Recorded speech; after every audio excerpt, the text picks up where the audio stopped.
FIFA club বিশ্বকাপের quarter ফাইনালে পিএসজির বিপক্ষে বায়ার্ন মিউনিখের জার্সিতে খেলতে নেমে গুরুতর চোট পেয়েছেন জামাল মুসিয়ালা। চোট নিয়ে স্ট্রেচারে করে মাঠ ছাড়তে হয়েছে জার্মান এই তারকাকে। পিএসজির ইটালিয়ান গোলরক্ষক জানলুইজি ধুন্নারুমার গায়ের সাথে আটকে পা ভেঙেছে জামাল মুসিয়ালার।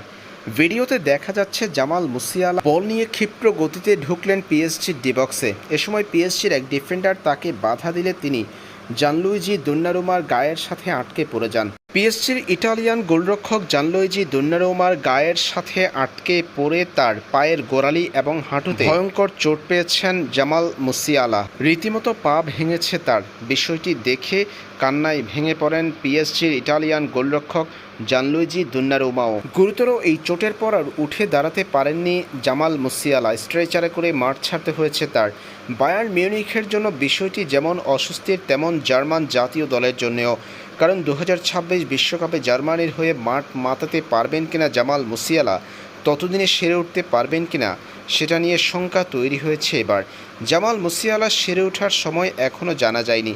চোটের ভয়াবহতা সম্পর্কেও জানার জন্য আরও কিছু সময় অপেক্ষা করতে হবে।